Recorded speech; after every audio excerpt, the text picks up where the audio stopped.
Okay, so here we are using Sharp Cap.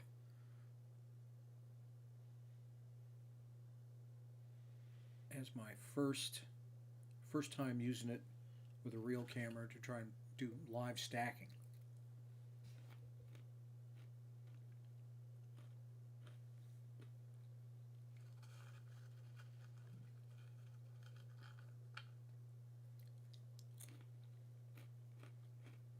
We got a full moon out, and so far we're up to 3 minutes and 35 seconds of combined exposure.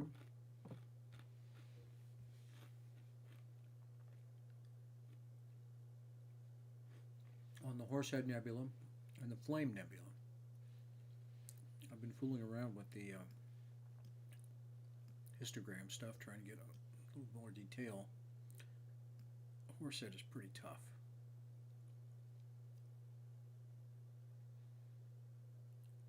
Gotta have a super good black level for that. Anyway, so here's the Horsehead, and this is the Flame Nebula.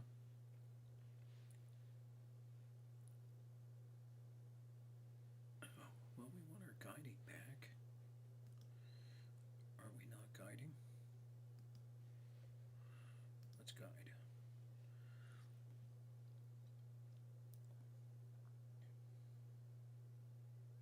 All in all, I'm very pleased with the views.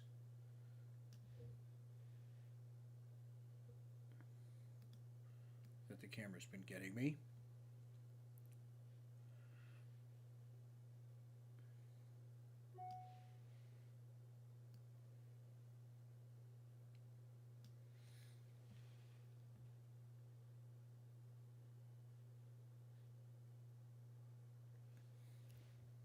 Well, I got an email from me. I'm live. Unbelievable.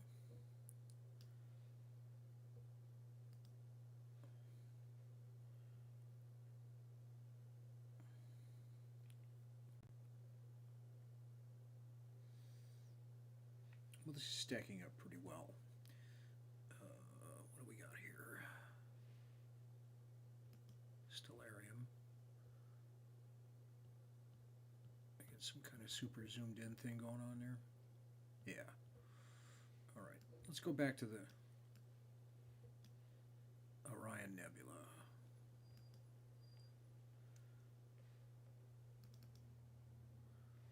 That should do.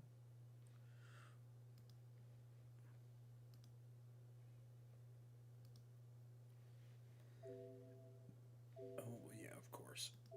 As soon as I started guiding. Alright, stop guiding. And I need to clear that stack. That was about 4 minutes. No wonder it takes hours to do the Horsehead. Oh, now we're talking.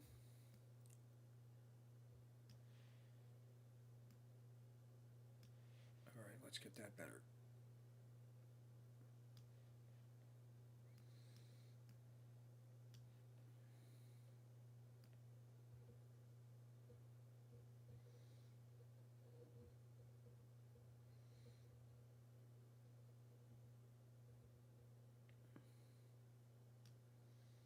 Alright, so that's what?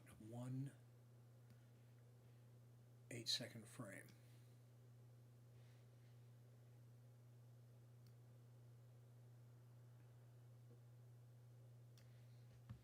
No, we're not guiding.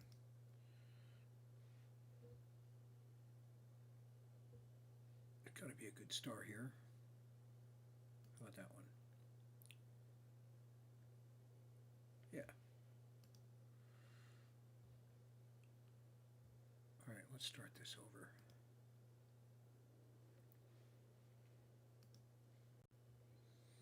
If there's anybody watching, type something in the chat so I know I'm not just talking to myself, because you know what they say.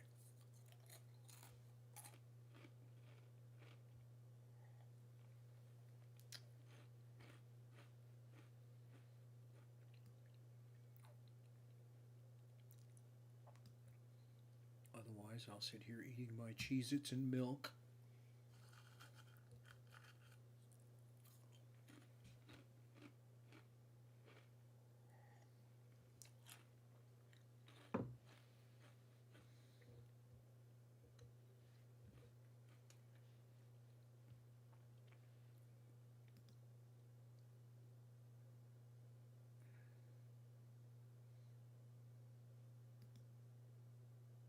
Okay.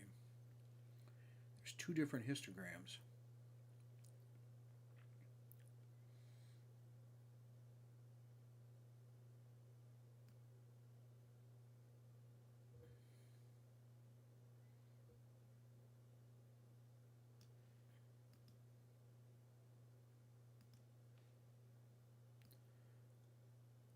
Black level needs to be black.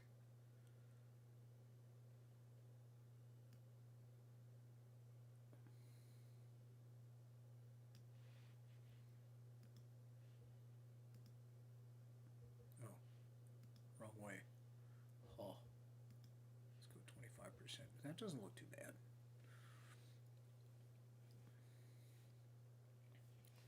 So this is the Great Orion Nebula.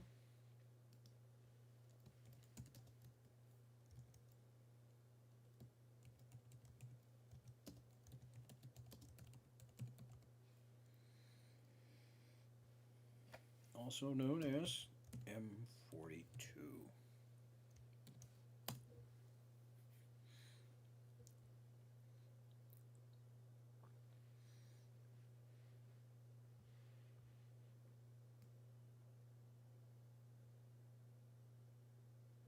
It's always a challenge with this thing. Those center stars in there are so freaking bright. They really just blow out the entire thing.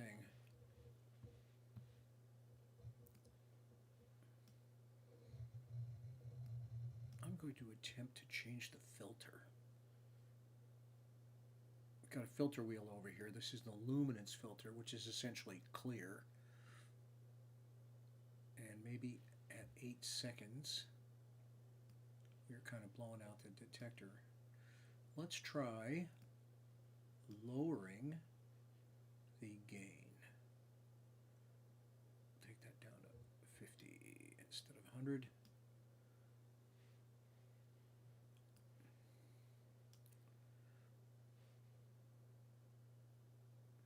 And over here, this is the Running Man Nebula. Didn't know it had a name till started researching this. Okay, I just switched the filter to red. Let's see what happens if these things will stack. I've noticed that if you switch between two different filters, like the Triad H alpha filter, it won't stack it anymore. I guess some of the stars go away or something. Investigate that.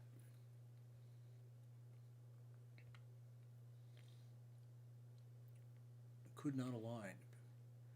Okay, it's very finicky about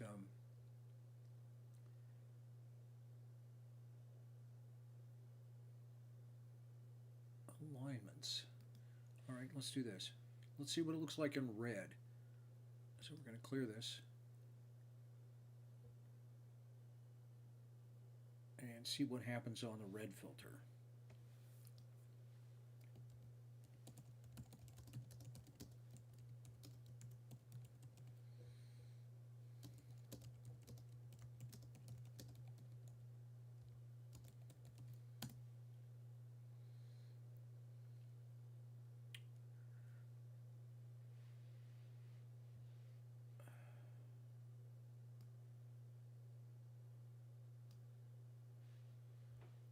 We'll just wait for those to come in.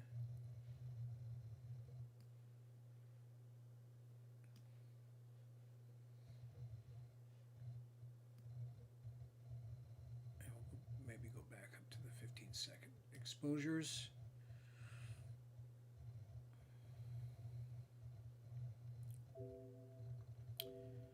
Oh, that's PH do complaining. Every time a car goes by, there's enough light in the guide scope to cause it to cack.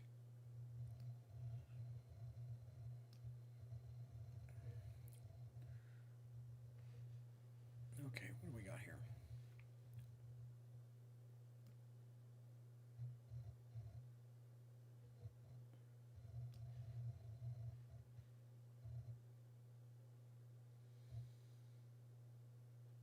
Okay, theoretically this is a minute already. We don't see much.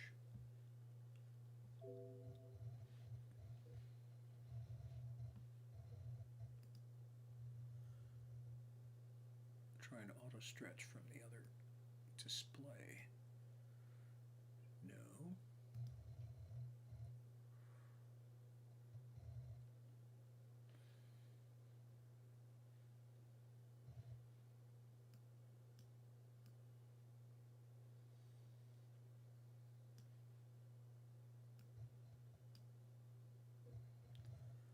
Oh, we're starting to get it there.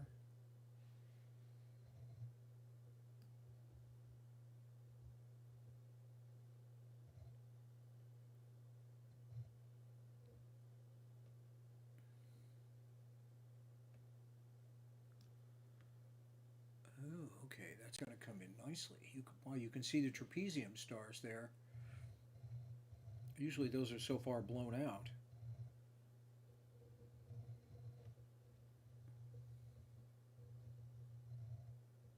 All right, we're just going to let this bake for a while. This could end up being good.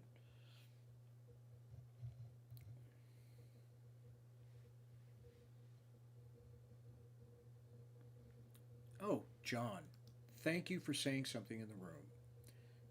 My audio level looks a little bit low. Is it? I can move the mic closer.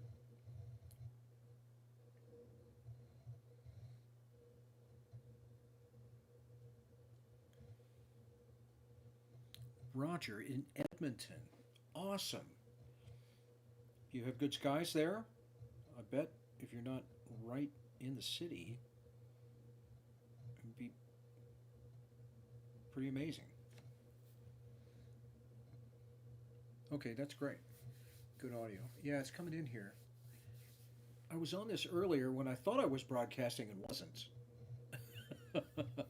And it was a pretty good picture. It built up over a decent period of time. And, but it's that center of it always gets blown out. You wouldn't believe what I've got on the histogram here to try and get that. This is through a red filter, by the way.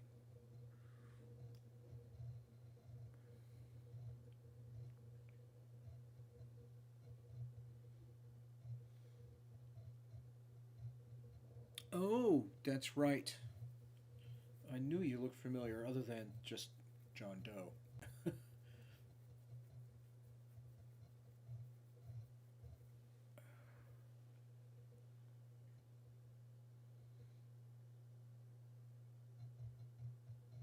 Yeah, I really enjoyed the conjunction, but it was also a little bit. I mean, I've seen Jupiter and Saturn better a million times because they were low and it was kind of murky down here. But just to see them in the same eyepiece, well, that was cool.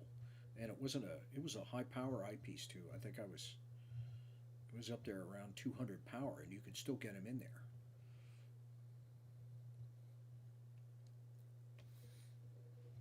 Yeah, let's go in a little bit. Let's go for 50% here.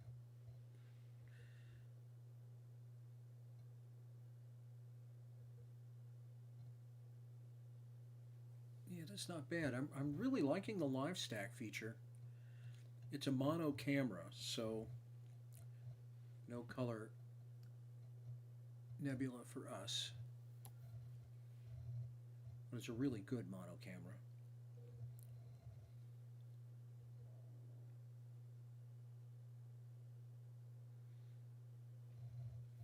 I ended up setting up on a boat ramp.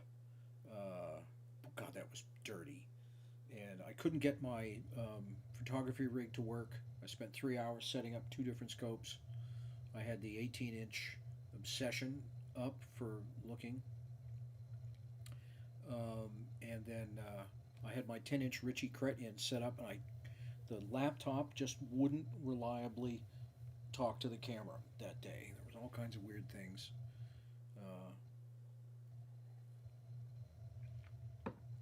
My setup is it's a 4-inch 100 millimeter Skywatcher Esprit 100, which I really love, and it's on a Skywatcher EQ 6R Pro, which is kind of my second mount. Uh, but as it turns out, it's a perfectly good first mount. My main mount is a Losmedy G11, so that I can hold some of the larger scopes that I have. So, like I have a Rasa 11 and the Ritchie Chrétien. The Rasa is 43 pounds, the Ritchie Chrétien is 35, so it's a 10 inch.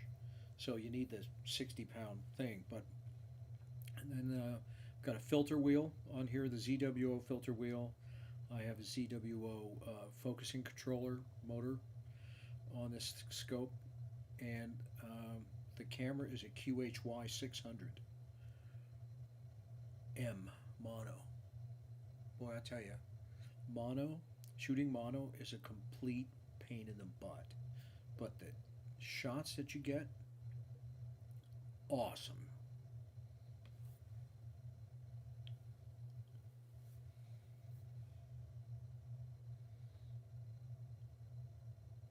Yeah, this is coming in nicely now. I'm starting to get all that wispy detail out at the end, at the edges.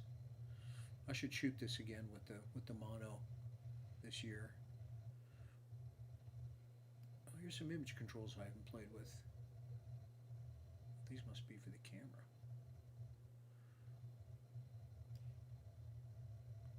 You ever use Sharp Cap, Roger?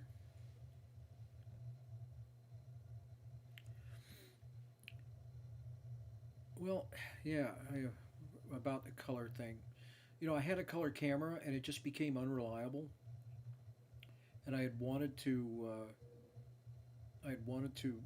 start doing that two camera thing where you shoot uh, color and then you also shoot mono through a hydrogen alpha filter and use it as a luminance.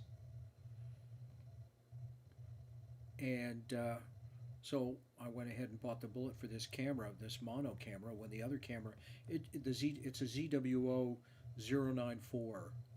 It was discontinued like the day after I bought it, back in 17, I think it was. And last, like April or May, right in the middle of Galaxy season, it started getting flaky and it wouldn't transfer images. So I bought the QHY 600 because I had tried a mono camera. I had to send it back. It was one of the 183s. The sensor, it didn't see hardly any sky at all with my setup. So uh, it wasn't a good match for my other camera. So I bought the 600. It's 9,000 by, roughly 9,000 by 7,000 pixels. It's 9576 by 6388, and you put this thing on a 4-inch scope and you can see about 4 degrees of sky, which is terrific.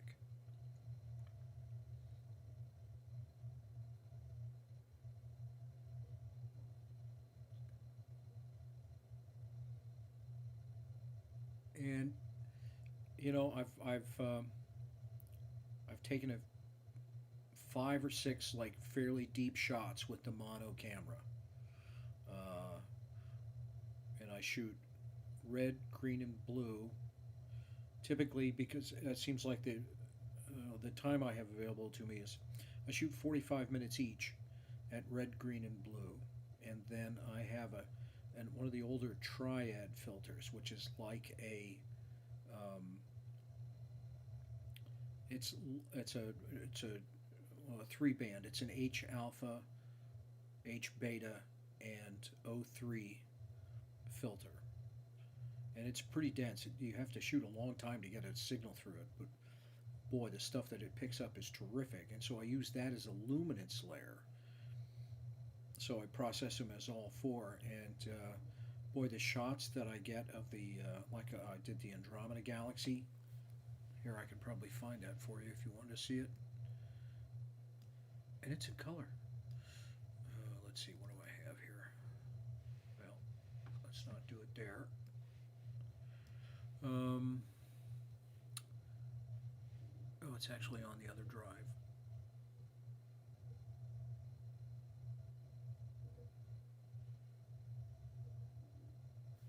Here we go. All right, so check out this shot of the Andromeda Galaxy. Um, Here we go. What shall I open this with? Preview? I'm a Mac guy, so. Oh, you asked me about the streaming thing. I'm using OBS. It's a open source streaming thing, and I was just looking to get in there. Okay, so here we go. Is this going to fit up there? More or less. There we go. And the thing about this is there is so much detail in here that I don't really get with my others. You can just keep zooming in and zooming in.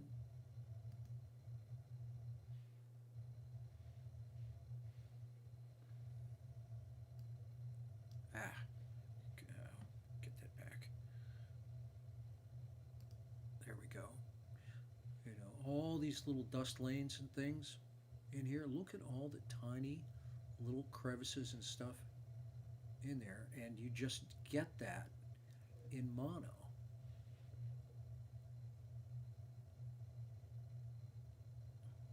These H alpha regions. I mean, I was floored.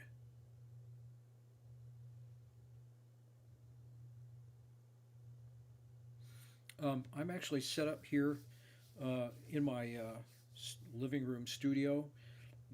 Figured out how to run USB cables long distances through a box, a transmitter receiver box that allows you to run them over an Ethernet cable. You take a little bit of hit in camera transfer speed, but if you're just recording to your disk for whatever, it's not that big a deal. And so I've got a very solid connection here. I paid for extra for 50 up. I get 500 down and 50 up for less than 100 a month.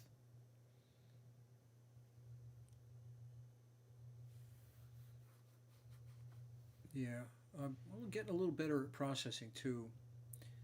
You know, I figured out decent ways to pull out the pink and stuff in here, and that's zoomed way in, and it still looks pretty decent. So I just never got that kind of detail with the mono camera. I mean, I did get some good shots, or sorry, with the color camera. I did get some good shots with it. Uh, but boy, I'd like to compare. I'd like to get a good um, comparison of the mono camera and the color camera on the same object. Processing progress notwithstanding. Here, I'll show you the color camera on this object here. Where is it? That must be it.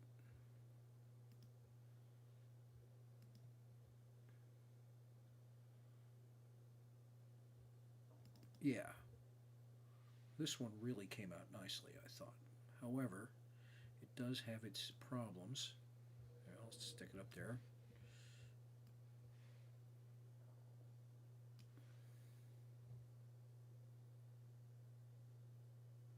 But I was very judicious about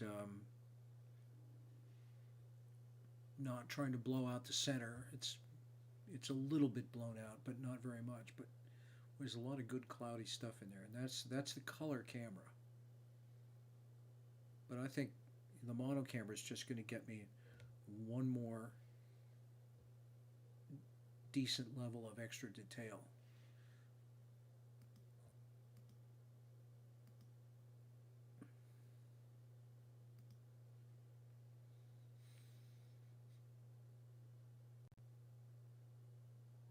So that came out okay. Can't go in too close. You see all the all the byproducts.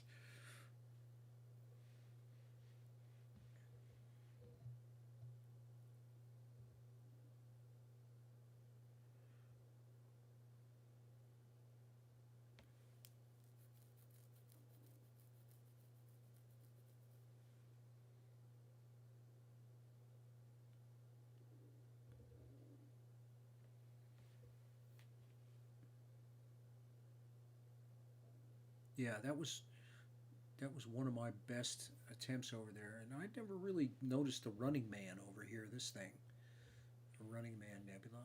I don't get the Running Man part of it, but who knows?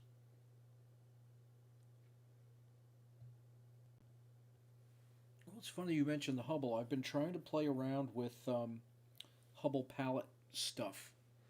Uh, you use a different set of filters, and then you throw each filter into a different color channel in Photoshop or whatever your processing uh, thing is. And so that's why the Hubble photos have that unique color thing. They always got the blues and the golds and the browns going on. And so I've been playing around with that.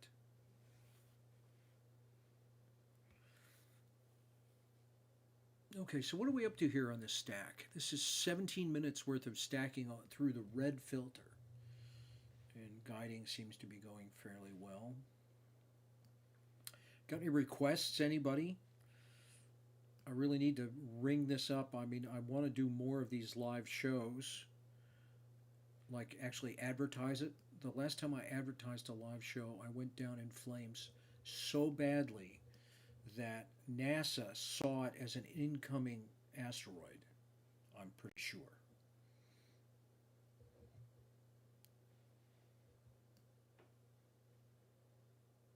So I just jumped on tonight just to see if this new setup would work.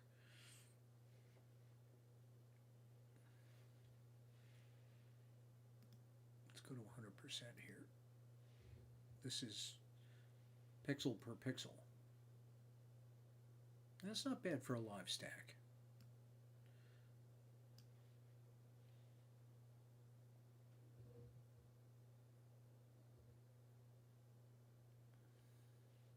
Thank you for that about M43. Yeah, I was very happy with that. That was one of the first images I had uh, been able to use that Topaz Labs denoise AI plugin, which is like for $79, it's like voodoo magic fairy dust on your images.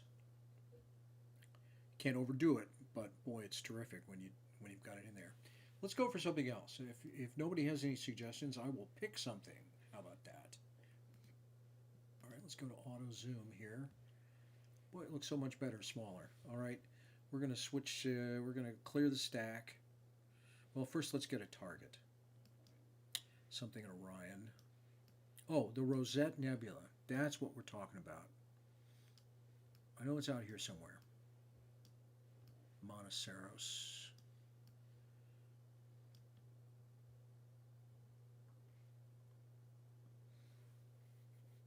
Ooh, M31. M35. Oh, I like that. M35 is one of my favorites. Let me see if I can find that here. Looking for it on Stellarium here. I really don't know how to use this program very well. Oh, come on. Just have to back out. Try and find Castor and Pollux. Oh, they're going to be over here.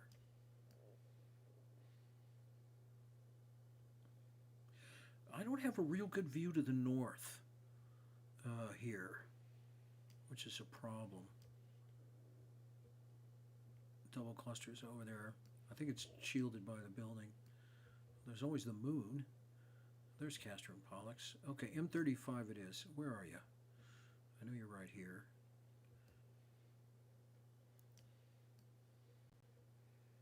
Oh, it's...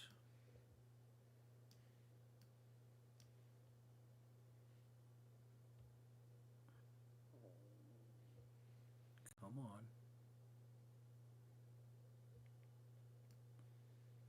What, they don't have it here? This must be it.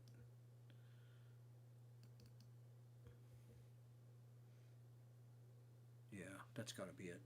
All right, slew the oh, stop guiding first, otherwise it'll complain. And slew, let's see, current object, go. I imagine Orion's getting pretty low on the horizon now. I need to find a clear day where I can start before.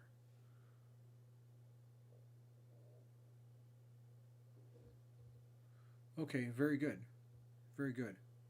All right, are we slewed? I think we're slewed. All right, we're going to go back filter-wise. We're going to go back to the luminance filter. And we're going to use 4-second exposures for the stack.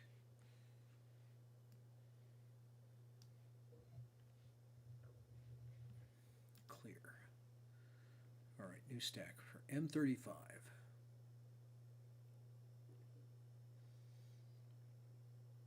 I remember loving this cluster in my 8-inch.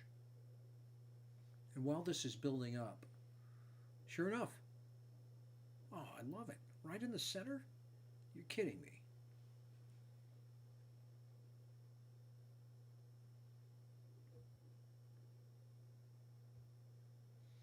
Let's see. Friend request on Facebook. Is that the best way? You know what would probably be the best way would just be to subscribe to my channel.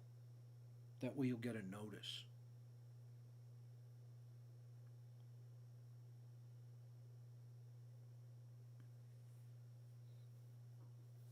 And you can always, I'm starting to think about all this now. Maybe the website, I could start maintaining a newsletter list and send people a notice that way. Yeah, I'll have to, that's a good point. It's a good point because I need a better way to get the word out when I finally do end up with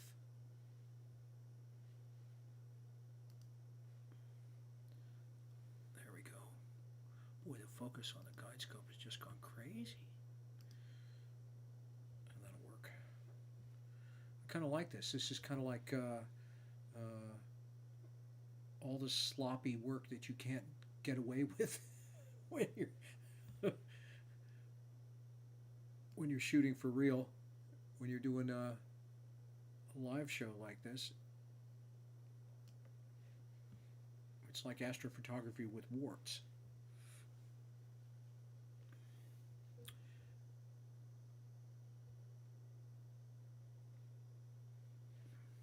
Star clusters are always tough. You want to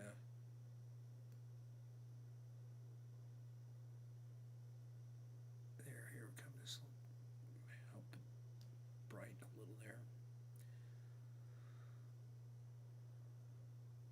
Now there's some galaxy that's in the periphery of this thing, as I recall.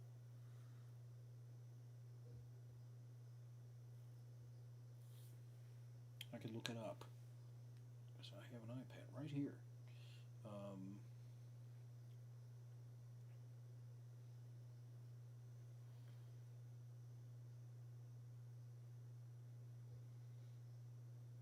Yeah, I resigned all my Twitter accounts. I gotta say, I'm a little pissed off at them. And I wasn't using it anyway. Alright, so let's see here. Okay, we're trying to find Gemini.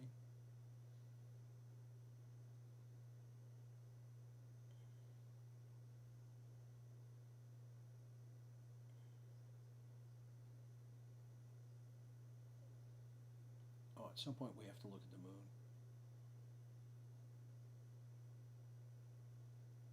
There we go. Okay. Here's M35. Oh yeah, NGC 2158 is just outside. No, that's another star cluster. There's some galaxy that's in the neighborhood. Anyway, is this stacking? Should be stacking. Okay, this is almost 2 minutes. That's 2 minutes of stack there. You know, I love M35. I love this little swoop of stars that goes through the middle there. Let's go in just a little. There we go. That's too much.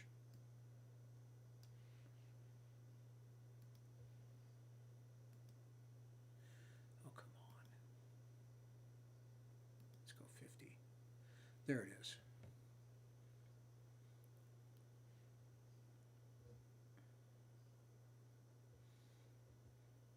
You know, it's funny with that mono camera. Uh, One night, I just had the Jones to do something, but it was full moon, and I thought maybe I would take a narrow band something or other with the moon, but it was just impossible what I wanted to do. So I ended up just saying, okay, I'm going to look at the moon. And so I really spent some time finding the right exposure and using the mono camera, filling it up, and the amount of detail that I got on the mono camera. I just shot it in black and white because I've tried shooting the moon in color before with the red, green, and blue and combining and all that stuff, and it just ends up looking like a black and white photo. So I just said, okay, I just want one good thing, and it was amazing how you could zoom in on this thing. And so I went and um, did a sort of a deep dive into the photo, looking at the various sections of terrain, and I tracked down all the Apollo landing sites. Here, let me find a. I'm going to go to.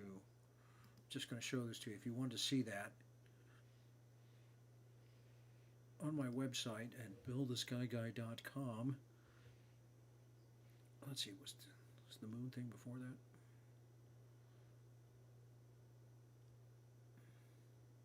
Yeah. Um, it's the second blog post to go. Moon tour, Apollo style. And here, I'll just put this up here for a second while this is integrating. So I ended up taking this. That I used the 10-inch RC. That's the 10-inch RC right there. Uh, and so that's just the one. But then you start zooming in, and look how far you can zoom in. There's crater Tycho and Copernicus. With there's the Apennine Mountains there. But you can double click on this or click and you get close-ups. And I was astounded. I mean, look at the detail on that. Of course, I did process with Sharpen AI, but anyway, I thought that was just a terrific thing. So I wrote it all up as a blog post, and I tracked down all of the Apollo landing sites with a little information about that.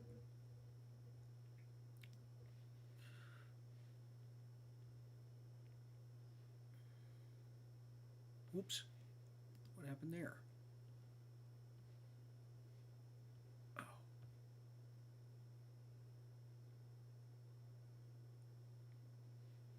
back, back, back.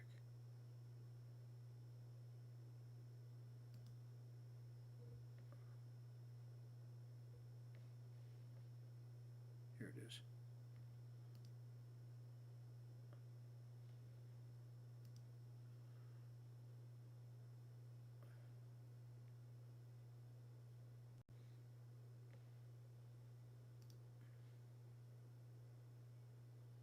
Okay, well, here I am at it, looking at it in a different way. Maybe I was on a dashboard or something.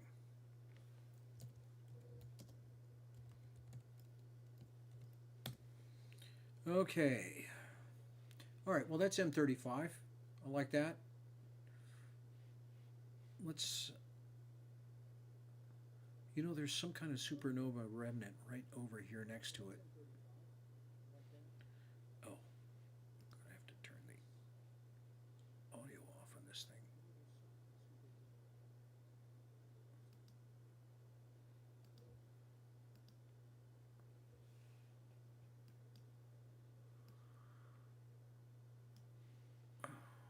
Where do you do that?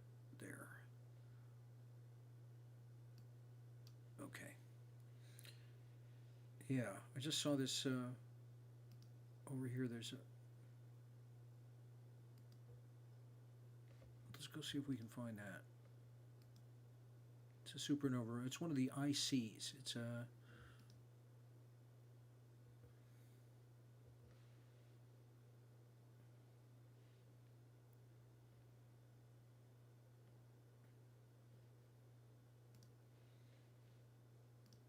Start guiding again. All right. This one's pretty tough. This one kind of looks like a.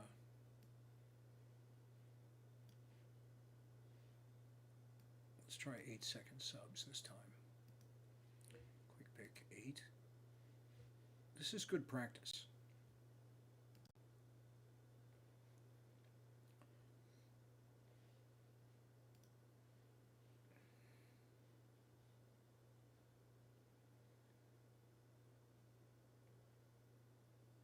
So, new image coming. Oh, I can show you my Crab Nebula that I took. All right, let's see if this comes in. It kind of looks like the Bubble Nebula or something like that. It's sort of half of a thing.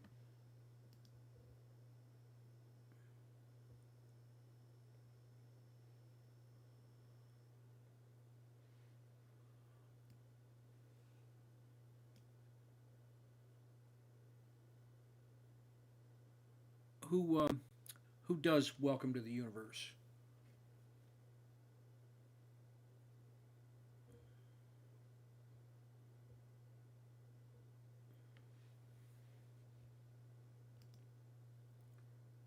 While we're waiting to see if this thing's going to show up, I'll show you my. You wanted to see the crab?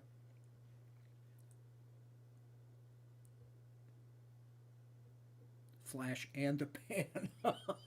Awesome, Roger. Love it.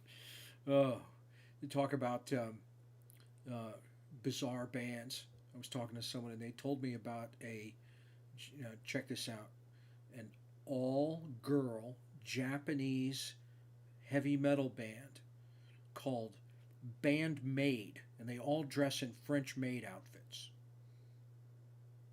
I mean, you gotta love that.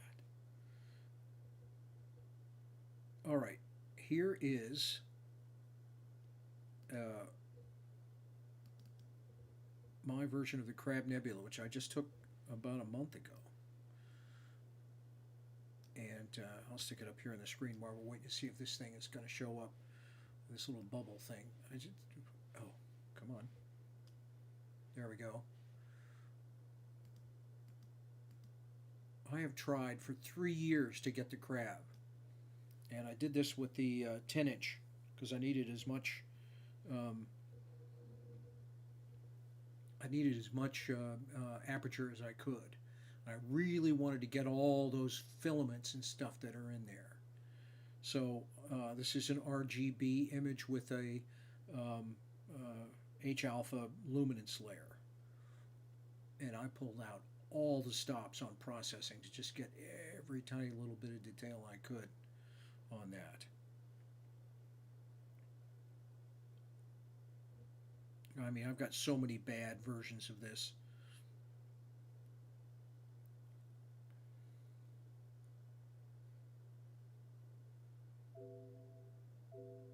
Oh, guiding complaints. You're only 59. I'm 62. I can still have a good laugh at it. There's nothing like a good Japanese thrash band, all girl.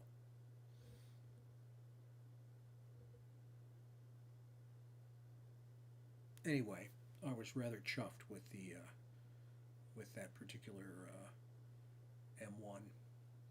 Finally, after 3 years of going down in flames on the crab, my most recent blog post is about that. It's called "You Gotta Love Crab." Okay, so let's see. There should be enough data here in the histogram. Maybe we can see something. We've got 3 minutes of integration. Is there anything here? Is any kind of little bubble?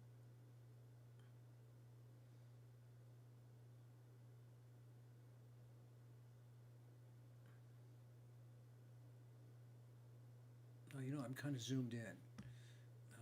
Let's look at the entire image. Maybe it's elsewhere. Okay. A little more black level. Okay, I'm getting the hang of this histogram thing.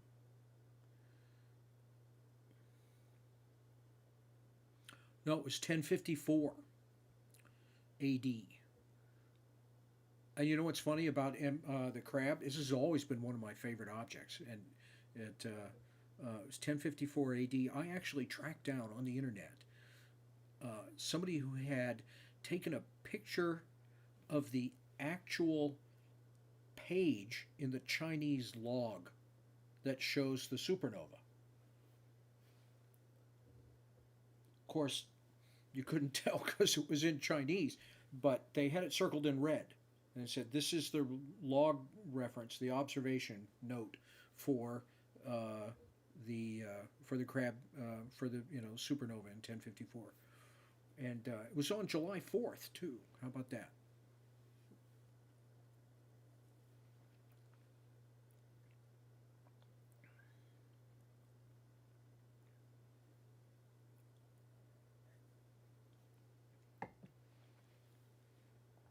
And that was awesome. Okay, I don't know. This is probably a lost cause. It supposedly is supposed to be here somewhat involved with this star.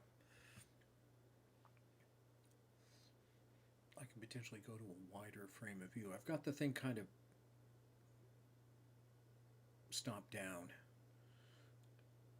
for a little faster frame rate.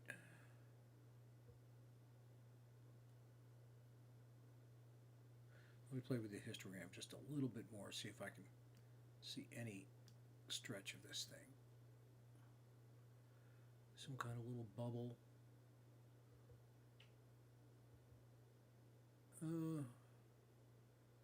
No, I think this is a waste of time. All right, let's go for something else. What do we got? I want to go back to the rosette. I think that would be awesome.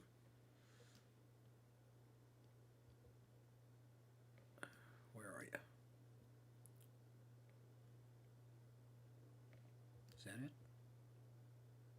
No, that's the Flaming Star Nebula. Did that one too. It was in Auriga.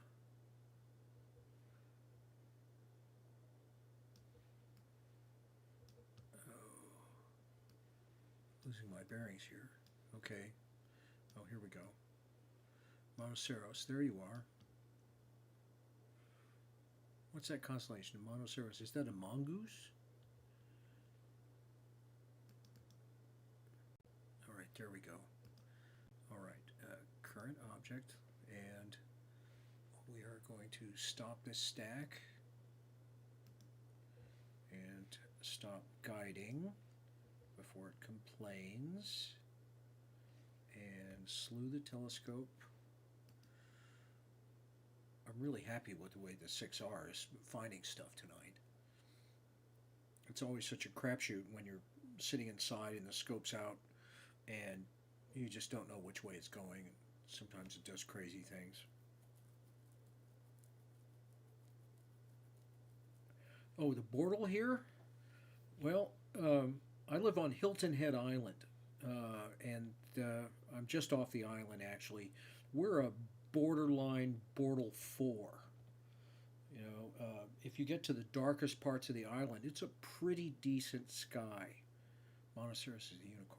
Okay, it's a pretty decent sky um, down here. It's not really truly dark, but you do have a decent Milky Way, and there's not a hol. I know. I think I'm not sure about that.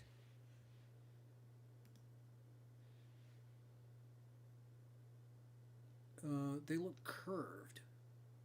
There's a pair of them. I suspect satellites. Okay, come on. Okay. Uh, all right, so we got two stacks here.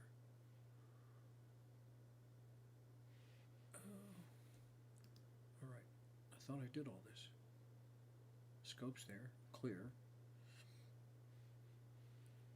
Start guiding again. I've got a whole nother screen that has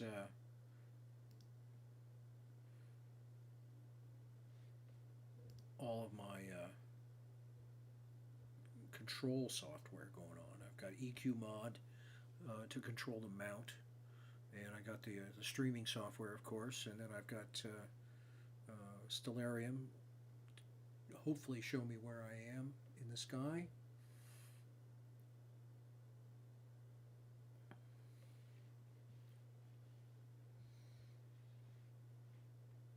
Let's see, a white light. Oh, okay. Oh, we got some. Okay, that's crappy there. We're gonna start that. Got a bad stack there or something. Here we go.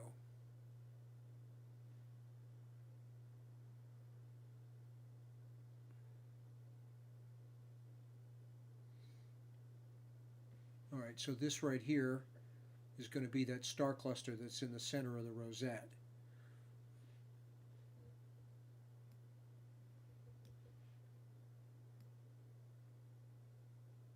I'm going to roll this out to like 12-second exposures. This might take a while to, so we'll keep chatting. Yeah, they've got a thing going on here where they don't allow outdoor advertising and they don't allow lit outdoor signs. So, like the sign for McDonald's is a wood sign with an incandescent light bulb on it. It's all because of the sea turtles. And so they have a really good approach to outdoor light pollution in this general area. So, a byproduct of that is a Bortle 4 sky, but you can be home in 10 minutes.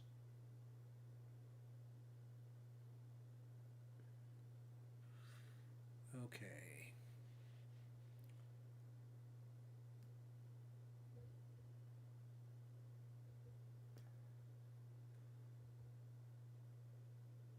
Looking for any sign of puffiness.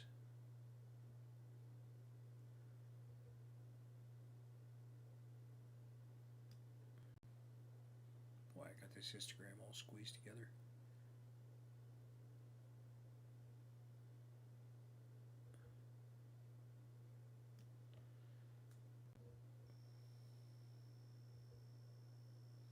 Hey, while we're waiting on that, we were talking about Hubble palette stuff, and I just started taking photos with some of these robotic telescopes. I had some credits accrued at one, and wanted to get those before I. And then I went to another place, a place called Telescope Live, and I didn't have to wait very long, and I got an image of um, the Tarantula Nebula in the Large Magellanic Cloud, about an hour and a half's worth of exposure, and they sent me the files. I processed it, and it came out terrific. But the best thing is that you can download other people's data from this site, and some people had taken a really deep exposure of the rosette with the Hubble palette, and I thought I would like to have processed that. Have some fun processing that. Let's see, is that that's tarantula? let's see. Rosette. There it is. And so I'm not sure if I'm done with this or not, but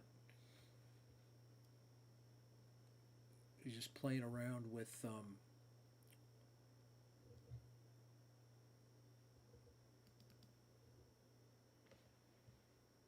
various stuff. Here we go. I'll stick this up here.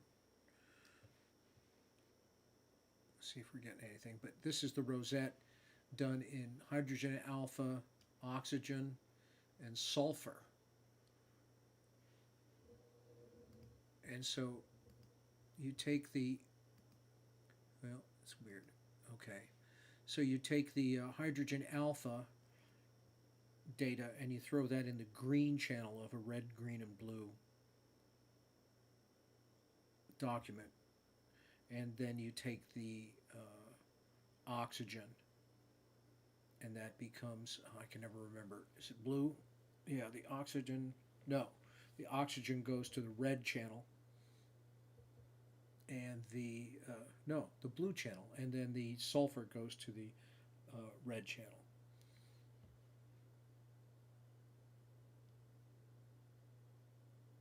And then you have to get them balanced right because there's so much hydrogen in this stuff, everything ends up looking green. And so I tried to figure out a way to get, you know, the browns, the reds, the greens, and the blues. This is some people's image of this, you see blue, but look at that, there's great detail here. This was done with a Takahashi scope, I think, a small refractor. But I mean, that's really nice. All those little festoons, these are like little miniature pillars of creation, I guess. There's the star cluster that we're seeing. And then this big bubbly stuff of, yeah, so the Hubble palette thing, it's hard to get them to look right, and I'm not even really sure that this looks right. I mean, it was the best that I could do, but you know, I would probably do better if I could start over. But the thing is, you can download other people's data and process it. It's great practice, and they have tutorials on how to work on it.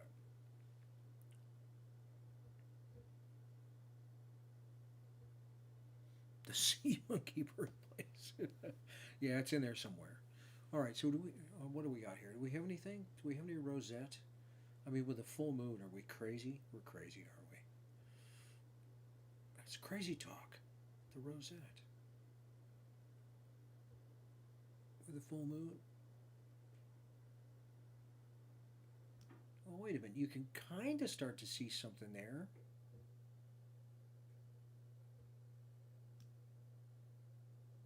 So sort of a cloudy thing like right here. That would be it. All right, we're going to double process this thing. There's another.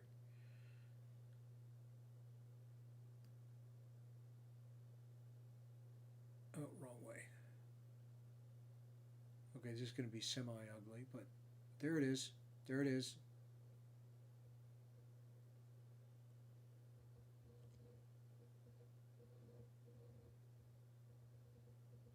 Try not to overdo it.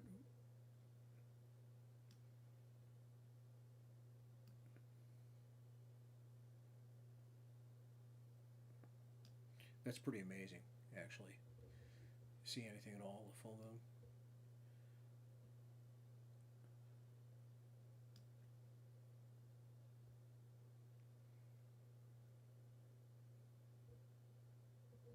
All right, Roger. I will.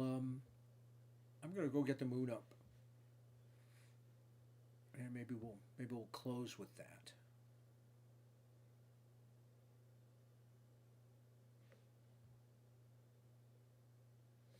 All right, moon, comma the. Where are you?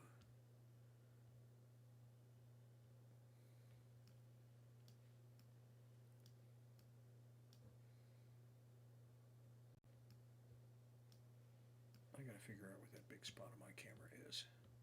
This thing down here.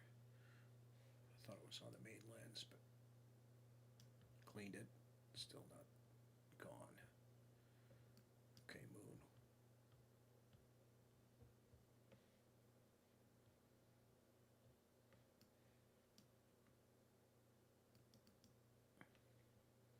should do it. Oh, let's see. I don't think we'll be needing 8 seconds or 12 seconds of exposure. All right, so we're going to clear the stack.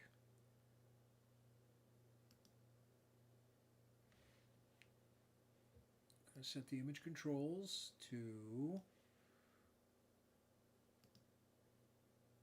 1/8,000th of a second. And see how that goes. Stop guiding.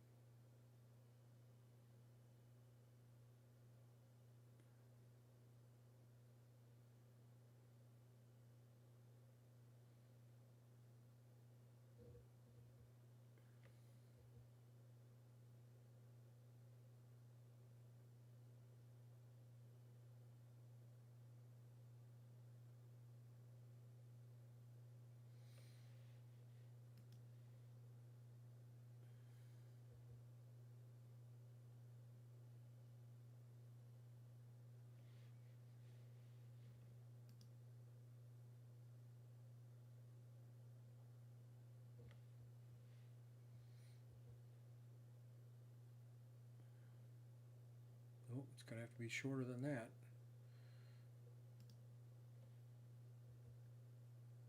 Let's just start it at 64,000th of a second at unity gain.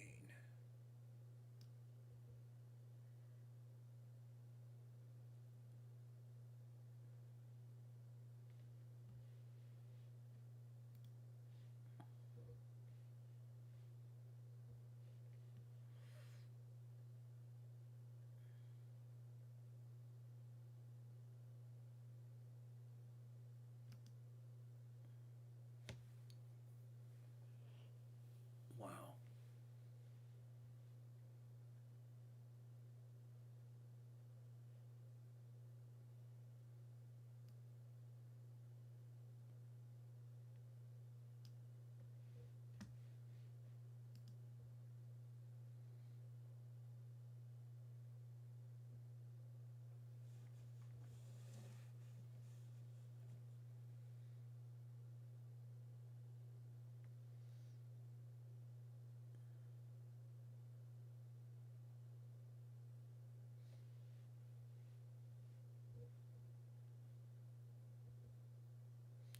Yeah, I've been trying less and less. I don't know if SharpCap will let me go down any farther. I keep clearing it and starting over.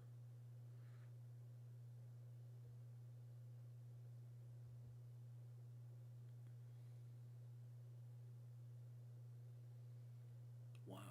Oh, you know what's going on? My histogram is still crazy. That's what's going on.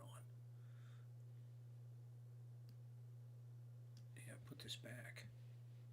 Yeah, I was still all jacked up from the rosette.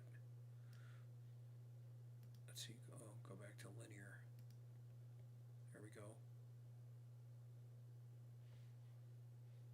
That's not doing it. Start over.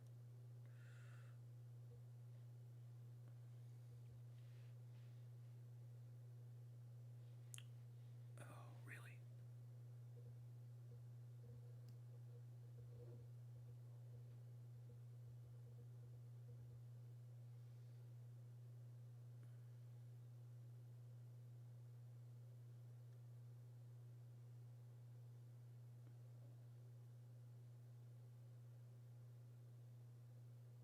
Still looks terrible.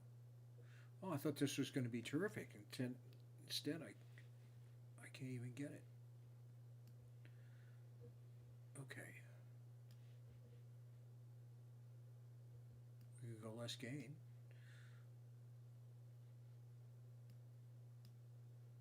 I can't go any less exposure. It's 0.001 milliseconds.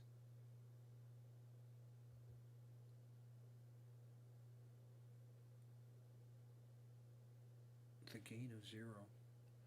Let's Try this again. There we go. Well, that's pretty in focus.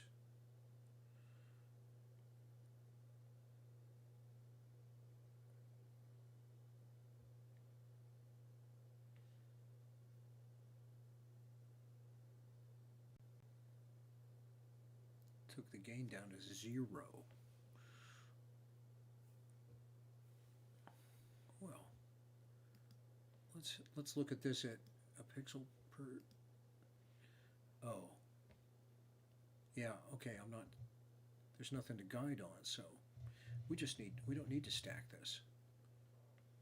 Note to self. Okay, I'm just going to clear that.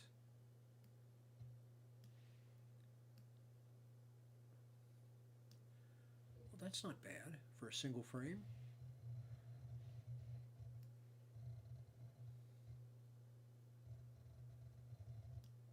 Ooh. All right, I'm going to get out of live stack mode here. Just pause.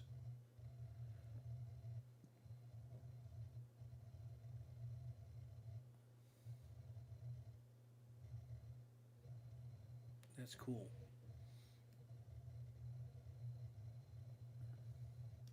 Okay, so this is Tycho, and this is Copernicus. This is all kind of turned around crazy too.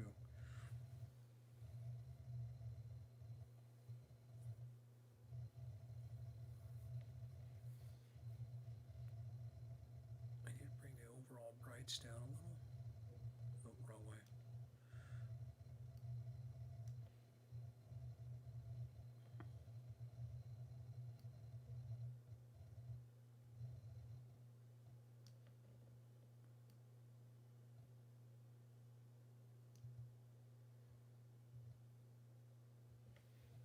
Yeah, although, at with an exposure of 0.001 thousandths of a second, so what is that, like a 100,000th of a second or something? Uh, it can't smear it up all that much. Oh, yeah. Oh, I love these craters in here. Sequence generator did a good job of focusing this thing.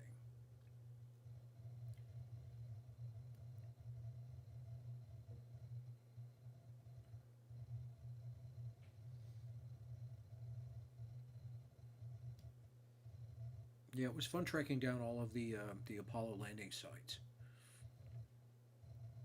You could clearly tell how they got more and more adventurous with where they thought they could land. I mean, the first mission was just kind of like, can we get him there and back without killing him? Oh, and grab some rocks while you're there.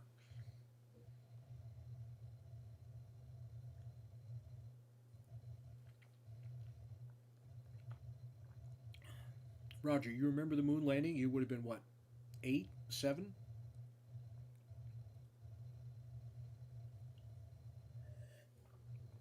'69.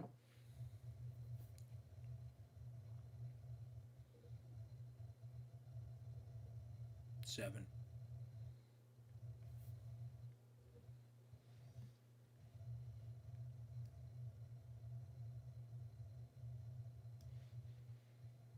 Let's see what else we've got here.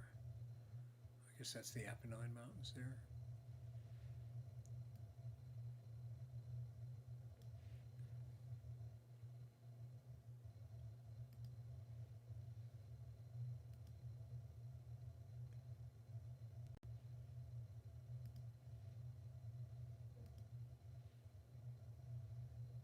No, it doesn't look bad even at 150%.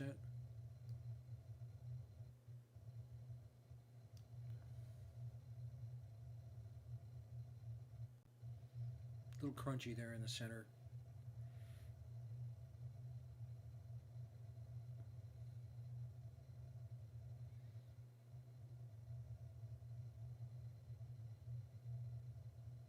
But wasn't it like at 9 at night?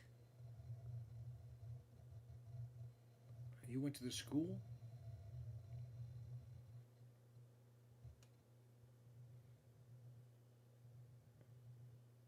I was on the West Coast at the time, and I remember like it was going to be super late, and then they decided to do it early because they thought let's just get to it.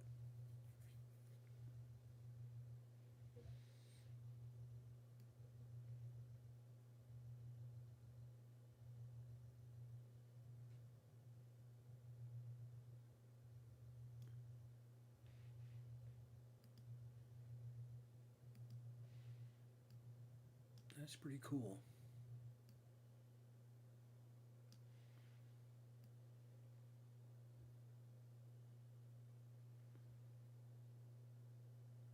Great camera. It was expensive.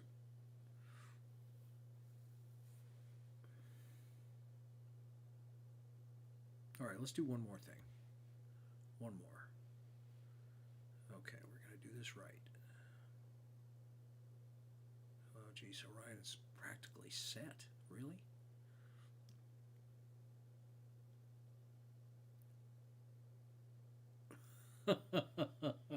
Yeah, people ask me that all the time. Hey, I see the flag. Can you see the flag? No. All right, we're going to find something decent here.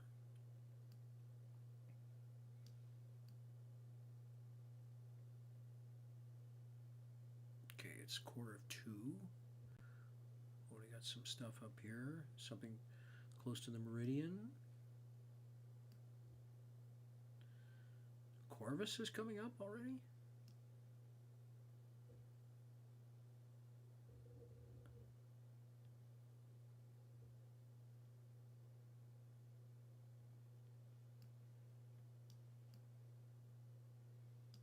Castor, Pollux, M35.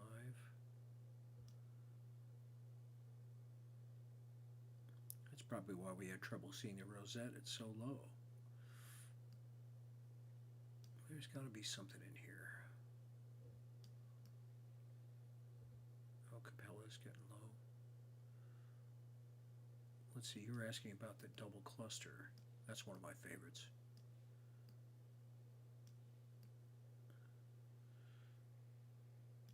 No. Don't really have any Perseus. Hercules is coming up. How about that?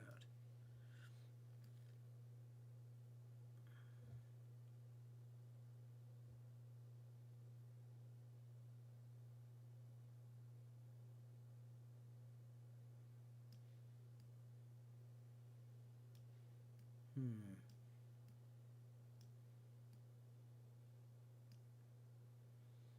Yeah, it's barely up.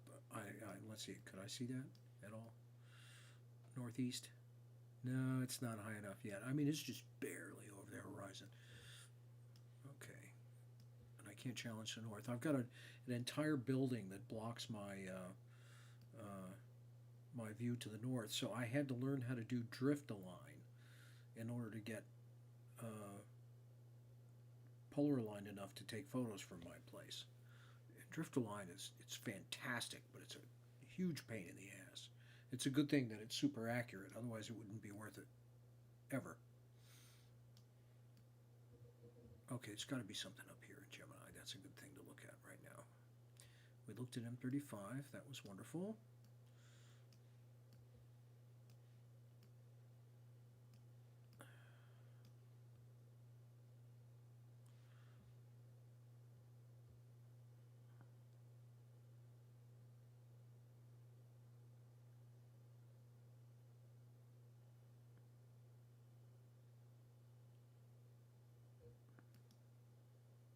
Oh, there's some deep sky objects. Oh, come on. Oh, right next there's the beehive cluster in Cancer. That's pretty big.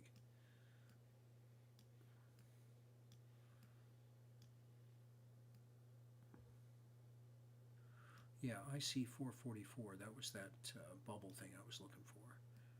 The shoe buckle cluster.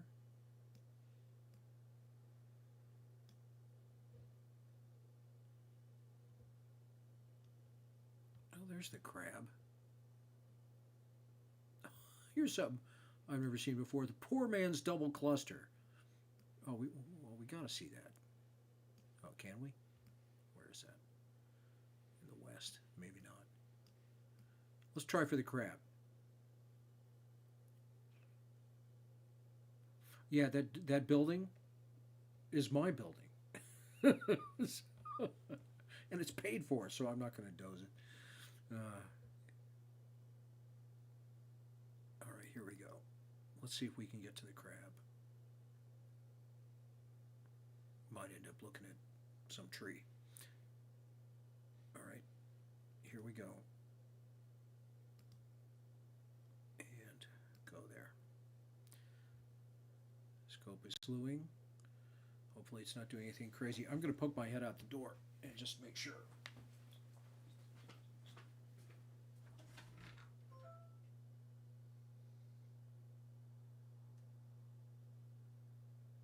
Oh yeah. You know, I should have like a webcam out there just so I can keep an eye on it, make sure it doesn't go the wrong direction or do something crazy. Okay, back to stacking. All right, let's see. We'll go back to 8 seconds.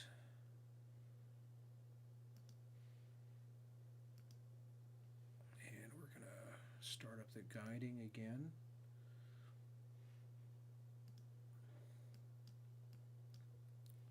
Come on.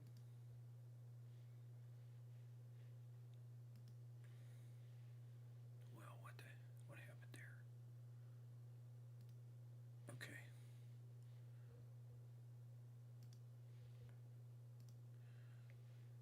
Guide. And let's start taking some photos here. Okay, live stack. Clear that one. La Luna. And we're going to go back to a gain of 100 because we want instant gratification.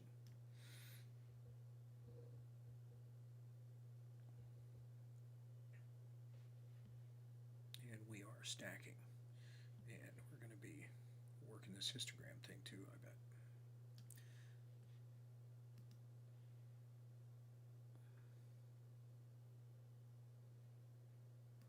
Let's do auto until we figure out where it is.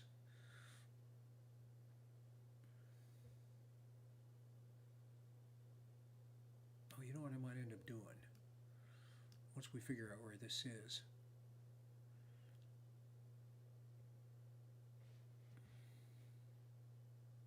It's going to be pretty tiny. It always is.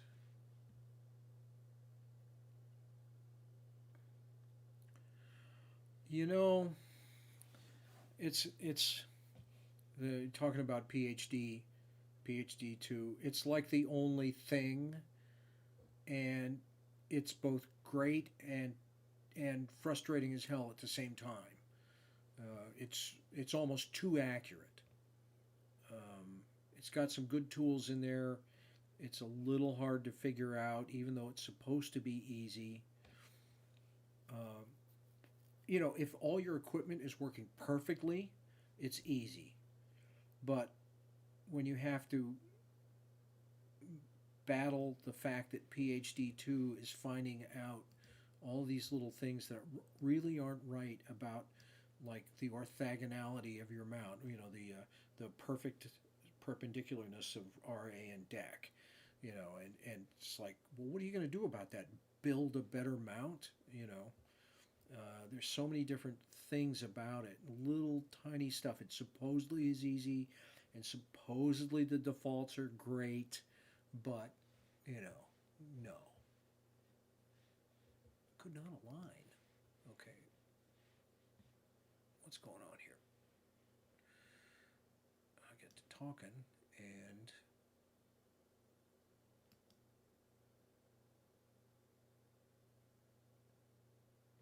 why couldn't you align?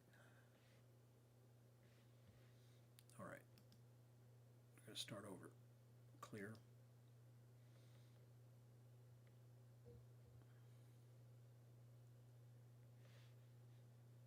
dismiss that error. Okay, brand new slate. Make sure I'm not doing anything stupid. I would have expected to see more stars than that. Gain of 100.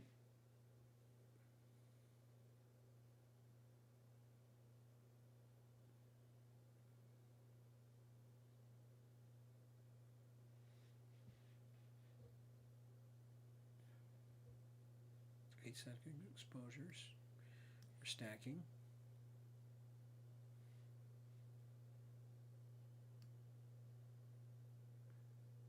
There we go.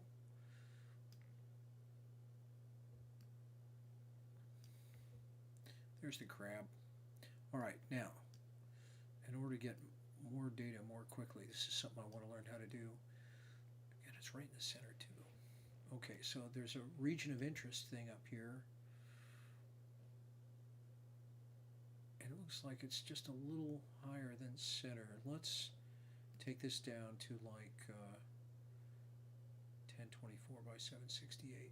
See if we can find it.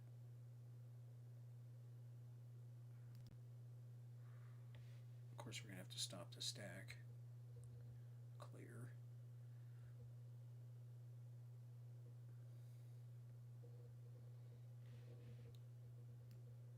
And yeah, I guess it's going to go right about there. Let's see. Oh, that's crappy.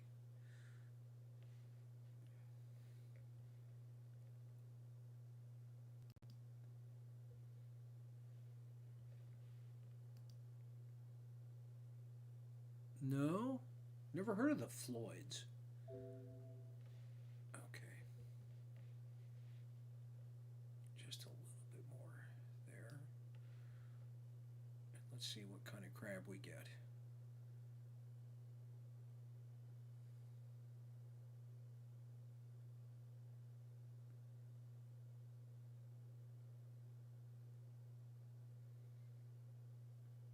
Oh, Pink Floyd, of course. You know, I've probably heard that. I was never a huge Pink Floyd fan. They had good stuff, but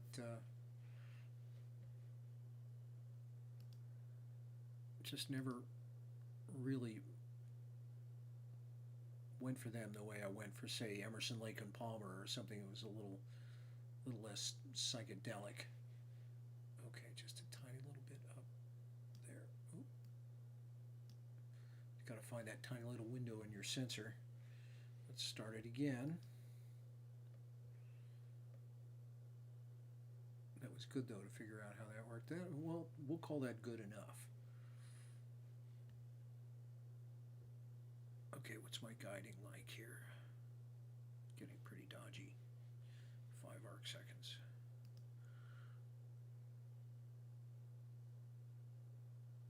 Of course, it was a pretty loose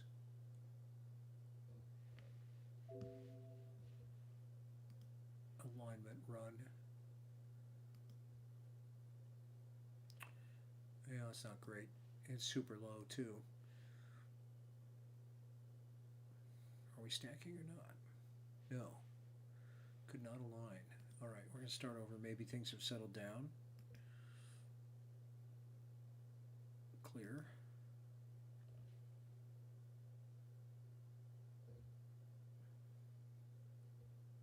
Yeah, those are rounder stars. Maybe we'll get some stacking going on here.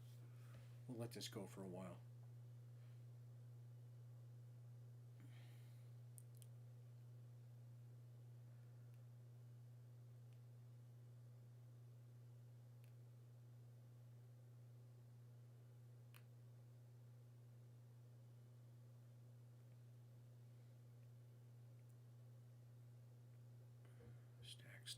Stack. What do we got here? Oh, ignored 4 frames.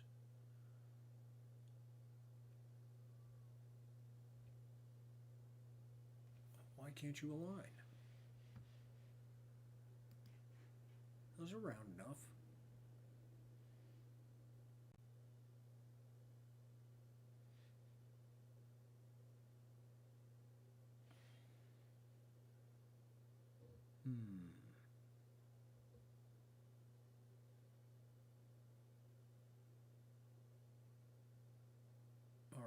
let's try this. Let's clear. Let's go for 16-second exposure. Or no, 20. 20-second exposures.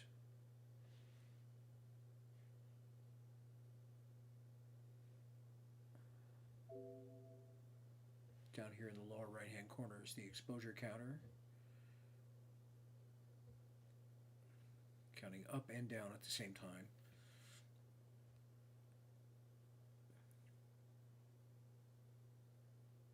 Okay, 20 seconds. What do we have here, boys?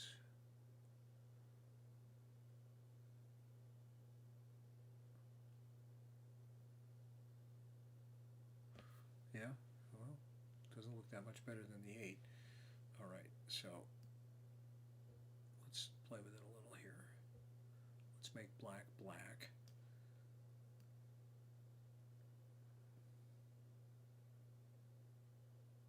Well, you can kind of see some of the filaments in there, or is that just noise?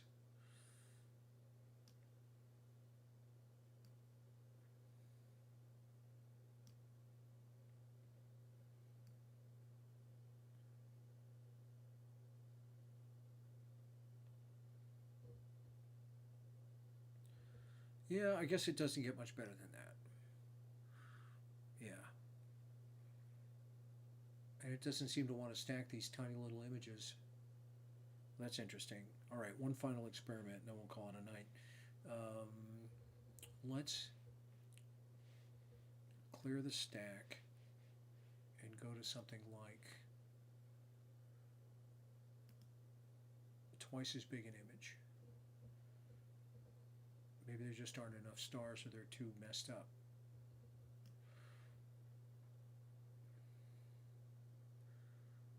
Okay, we'll wait for that.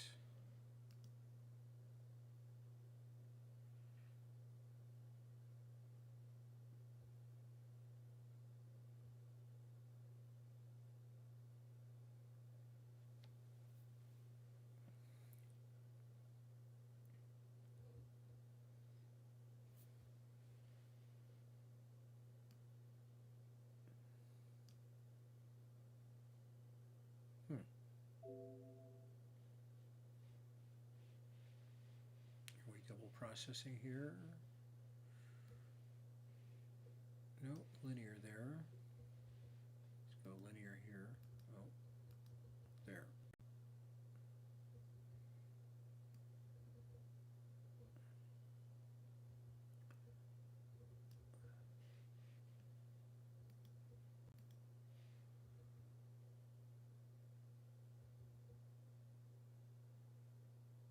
Oh, it's still not stacking them. Come on, what's going on here? We got nothing but snow. It's a Canadian thing. I know. You know, I don't know. Maybe the scope's pointing at something that's not sky. That's a good point. No. I see stars in the guide scope cam. So there's something going on here.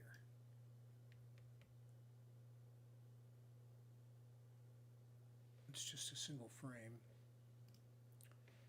Auto zoom.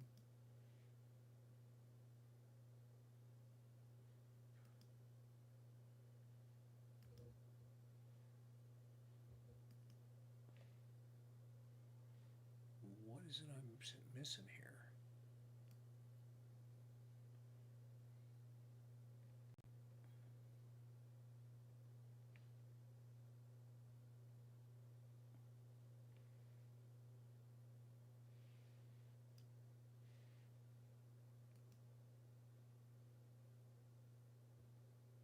All right, that's crazy. Just trying some of the various histogram things here. It's a reset. It's not stacking. Well, I can't blame it, actually. I couldn't align that either.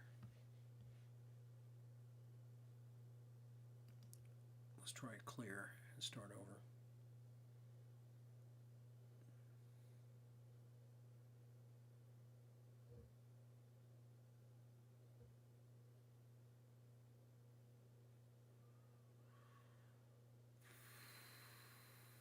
what's the weather to do? It's pretty low. The scope is probably just looking over some trees in the west. Yeah, guiding is complaining. Yeah, I don't know.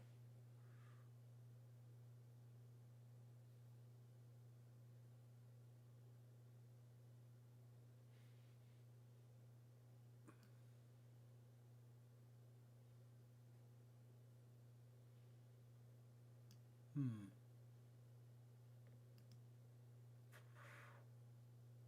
Oh, look at all these tabs I've been ignoring about stacking, alignment, guiding. There's a whole nother window regarding the stack on my screen. I should spend some more time looking at that.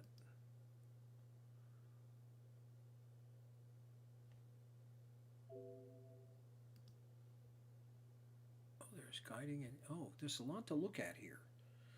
Well, I wish I could have a scope set up permanently. That's the goal. Find a place to put an observatory, somebody else's property.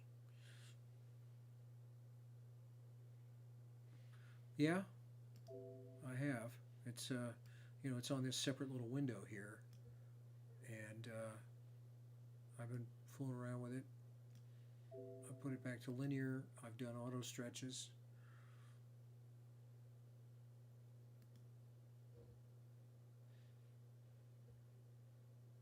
But one frame. It's just the one frame. Let's clear it again. We'll get a new one in 8 seconds.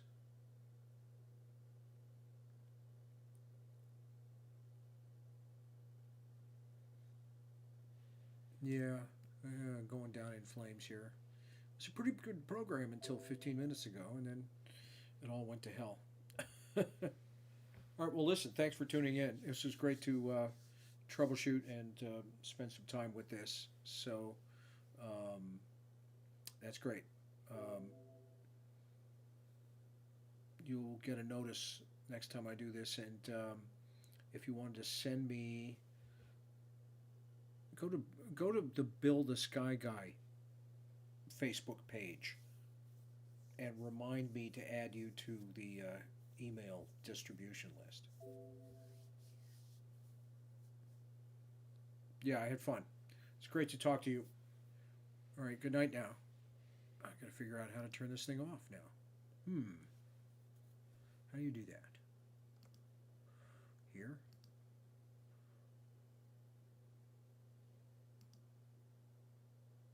Oh, stop it in the streamer. All right, everybody. Thanks. Good night.